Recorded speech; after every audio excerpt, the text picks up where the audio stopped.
Welcome.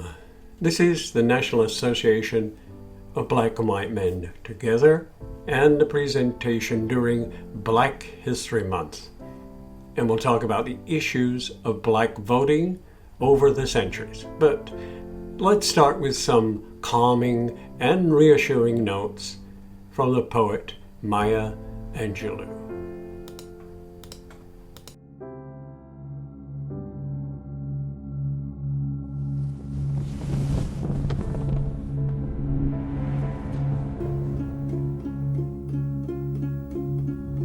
Everyone in the world has gone to bed one night or another with fear, pain, or loss, or disappointment.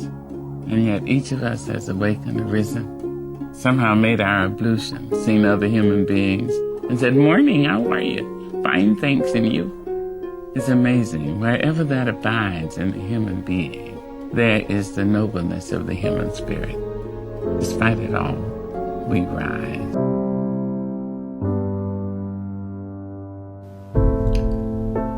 For most of the nation's first century, the right to vote was almost entirely restricted to white property-owning men. This was based on racial, gender, and economic privilege that coexisted with and was reinforced by the institution of race-based slavery. In 1865, the end of the Civil War brought an end to legalized slavery in the United States.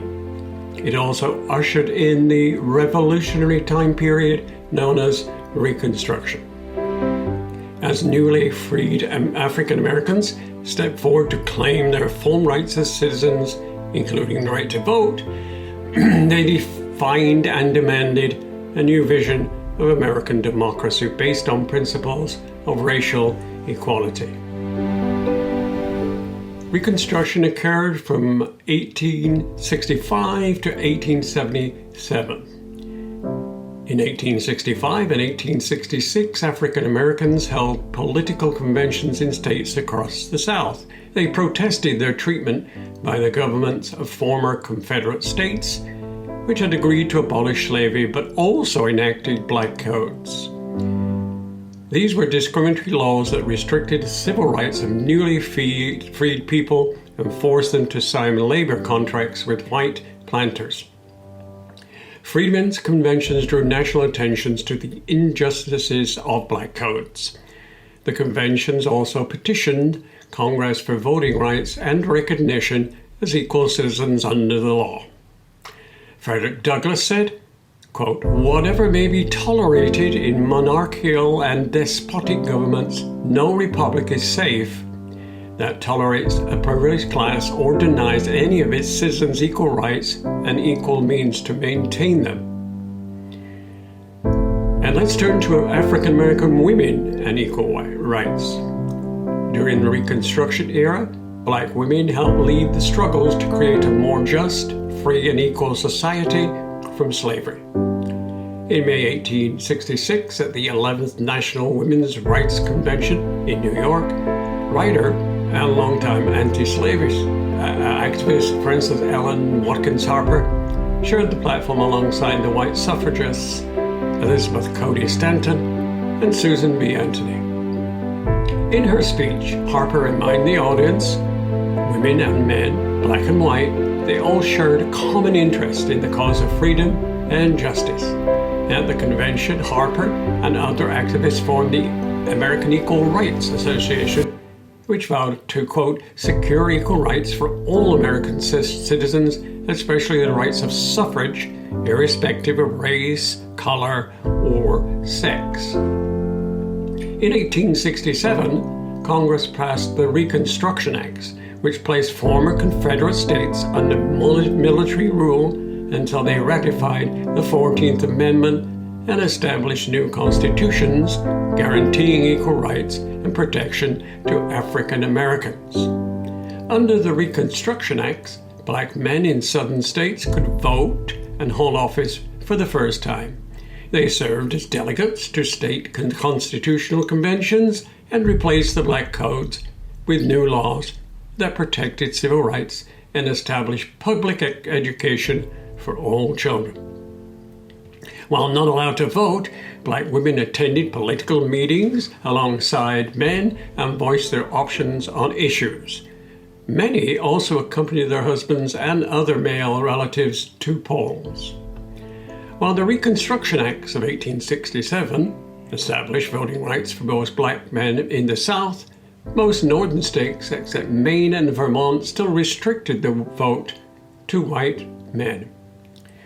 That changed in 1870 with the ratification of the 15th Amendment, which declared that states could not deny the right to vote on account of race, color, and previous conditions of servitude. The 15th Amendment also sparked debates and division between white and black suffrage activists. Many white leaders of the women's suffrage movement, including Elizabeth Cady Stanton and Susan B. Anthony, opposed the amendment because it did not ban restrictions based on sex. They argued their status as white women made them morally and intellectually superior, more qualified to vote than black men. Black women, however, refused to accept that either race or sex as a defining criteria for voting rights. Most supported the 15th Amendment and voting rights for black men as an important step towards universal suffrage for all Americans. Reconstruction was not more than just casting a ballot. It was also about the right to run for and hold elected offices, and the ability to have political representation at the local, state, and national levels.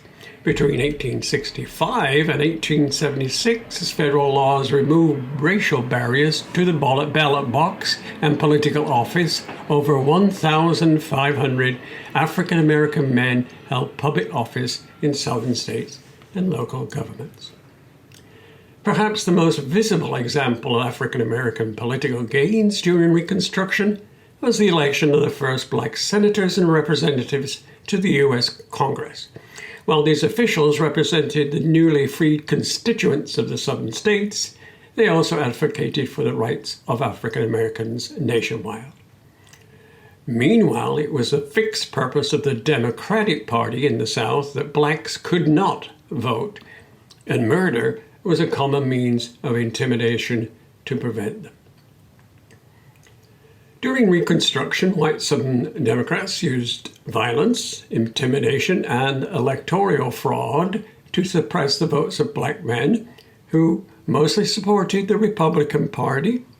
The federal government used military force to protect black voting rights, but this protection largely ended after 1877.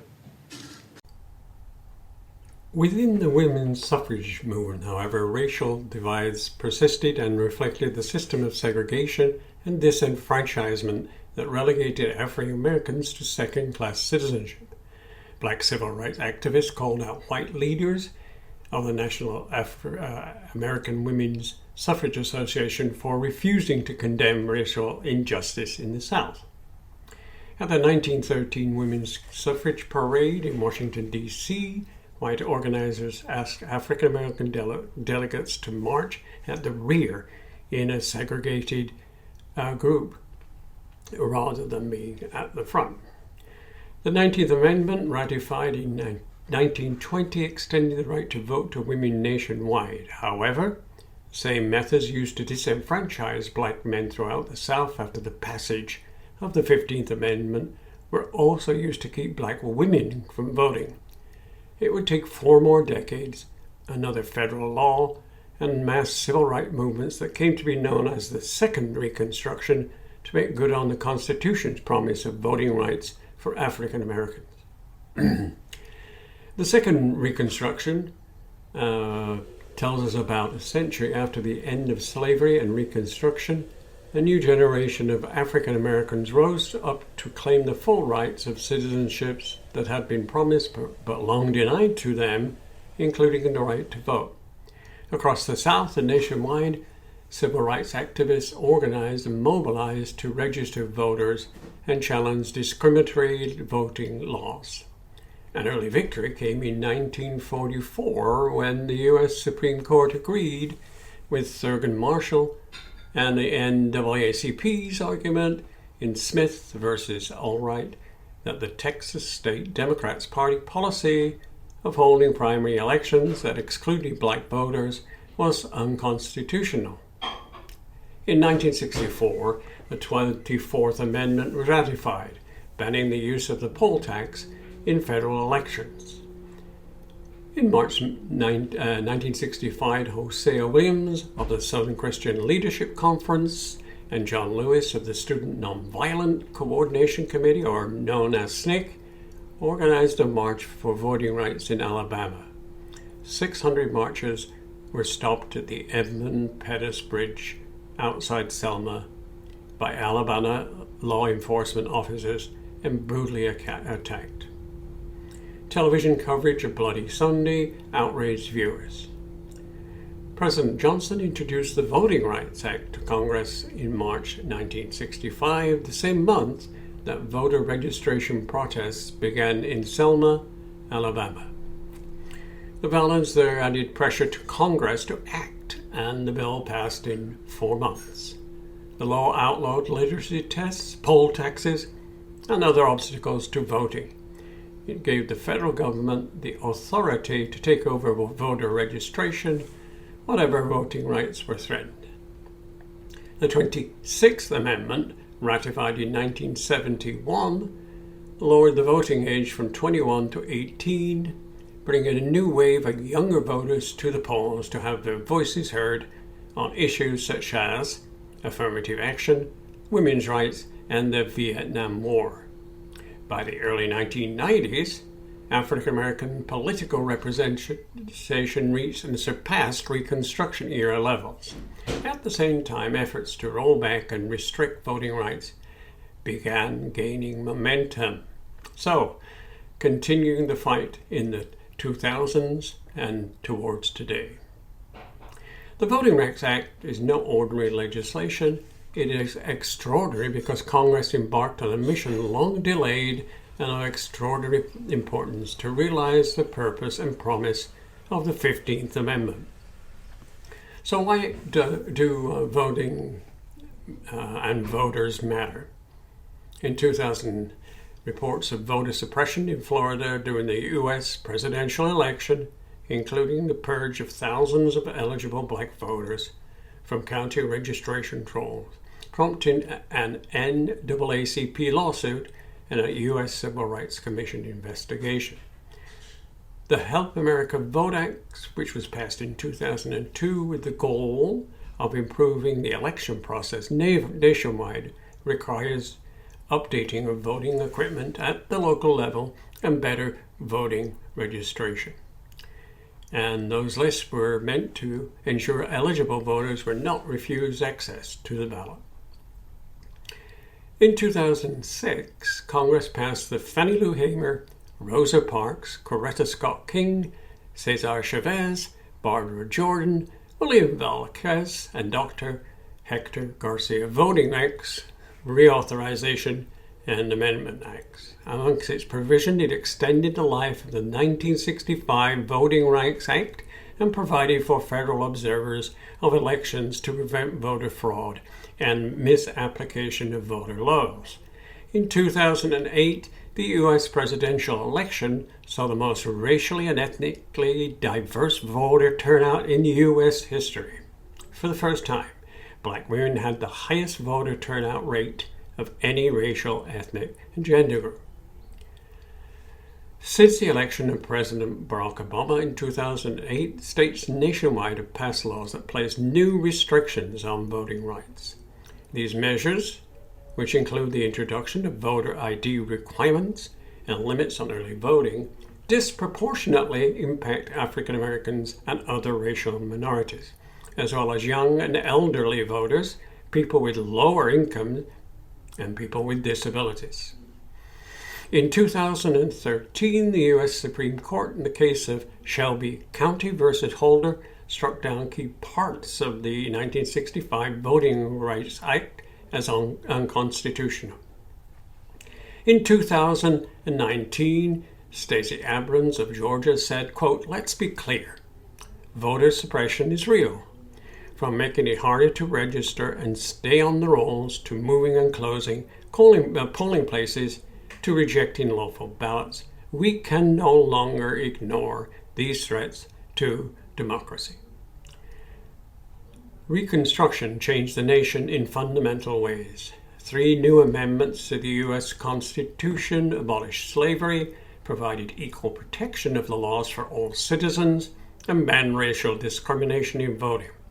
But the promise of these laws alone would not secure the visions of freedom that African Americans pursued, if the nation was not willing to uphold and enforce them. We must keep on talking, protesting, praying if you must, appealing and agitating, but we must do more. We must act, and act now promptly and vigorously. Let us all use our skills to win our battle for liberty, opportunity, and social justice. Let us know how you would like to help. And on behalf of the National Association of Black and White Men Together, I thank you for your attention. And please remember that voting is super important. It was then, and it is now.